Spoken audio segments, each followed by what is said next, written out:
இந்த இடத்துல கிடைச்சதால நான் வந்து இந்த இடத்துல சேர்ந்தேன். ஆனால் இந்த இடத்துல வந்து எனக்கு சூப்பராக நைஸாக சொல்லித்தராங்க. அதில் என்ன சொல்லி கொடுத்தாங்கன்னா hip hop, backing style, old school ஹிப்ஹாப்லாம் சொல்லி கொடுத்தாங்க.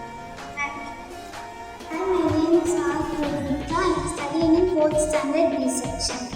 நான் சம்மர் கேம்புக்காக இந்த டான்ஸ் கிளாஸ் செஞ்சுருக்கேன். என்னோட மாஸ்டர் இந்த சம்மர் கேம்புக்கு சொல்லிக் கொடுத்த மாஸ்டர் பேர் தலா மாஸ்டர். நான் கற்றுக்கிட்ட ஸ்டைல்ஸ் என்னென்னா locking, hip hop and braking.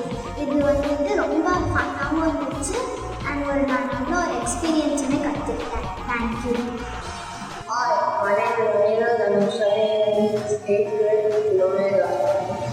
I joined a summer camp in Econs and it was an splendid experience. My master, Dana sir, taught me laughing, old school, hip hop and breaking styles. Thank you.